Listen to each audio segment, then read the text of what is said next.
Chetan Narula reporting for Cricket Country from the city of 4 seasons in a day. Yes, the series has moved on to Melbourne and it's 14 degrees here. We're coming from the heat and summer of Brisbane to almost feels like I am back in Delhi and winter is here. But maybe tomorrow it'll be out sunny again, because that's what Melbourne really is. Never mind that the weather prediction for this week has been a bit stormy here in Australia.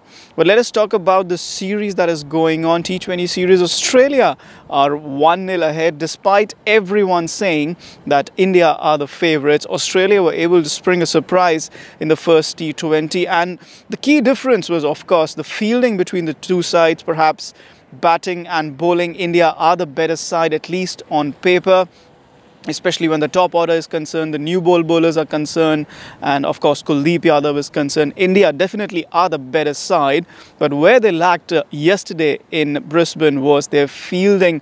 Dropped catches. Aaron Finch dropped at covers by nobody else than Virat Kohli. Then there was a misfield from Kohli again, and Glenn Maxwell could have been run out cheaply. He wasn't. Went on to hit 4 sixes after that, and Marcus Stoinis was dropped as well. In comparison, Australia were throwing themselves at everything. They were cutting runs, they were stopping that extra single when the ball went close to the boundary, and they were stopping those boundaries, even trying to stop sixes from flying over the ropes, really. They were throwing themselves at everything, and that is the one controllable that Australia had. Never mind the batting, never mind the bowling. It's the bigger boundaries, the bigger grounds where the angles need to be worked out, and perhaps travelling sides such as India, who are used to playing at shorter grounds back home or in other parts of the world, say England, again smaller sized grounds, or mainly in the subcontinent. So these are big grounds. Brisbane was big ground. This is a big ground as well. MCG, one of the biggest grounds in the world. SCG, which is the third T20, will be played on Sunday. That is a big ground as well. So the angles need to be worked out. The Indian team is now experienced enough that, especially in white ball cricket, batting and bowling in these conditions, bouncier conditions where the ball really comes onto the bat, doesn't really matter that much. But you need a couple of games to work out those fielding angles, really. And that is where India were hurt in Brisbane. So what can they do in this second T20 to pull back? Remember, India have been unbeaten in T20 series since July last year. They have also won their last 7 T20 engagements. So what do they need to do to protect this record, really?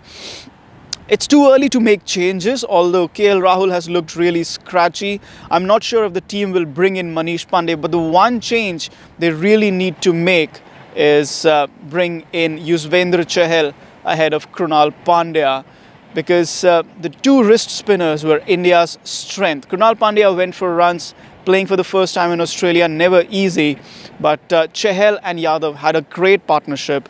Chahal has a phenomenal record, wicket-taking record, mind you, in T20 cricket. So, leaving him out for that extra bit of batting from Krunal Pandya doesn't really make sense if your top 5-6 batsmen are not going to do it in T20 cricket. Number 7 is not going to do it either. So that is perhaps the one change India can look at. Australia, well, they were very inspirational in bringing in Adam Zampa, and he controlled the middle overs, really put pressure on the Indian batsmen, got the top order out, 2 main wickets, Dhawan and Virat Kohli, and exposed the Indian middle order. And that is the one weakness for India in white ball cricket at the moment. Australia buoyant, India wary, and that is the situation ahead of the second T20. It promises to be yet another cracker, and I'm hoping it'll be a little hotter than it is today.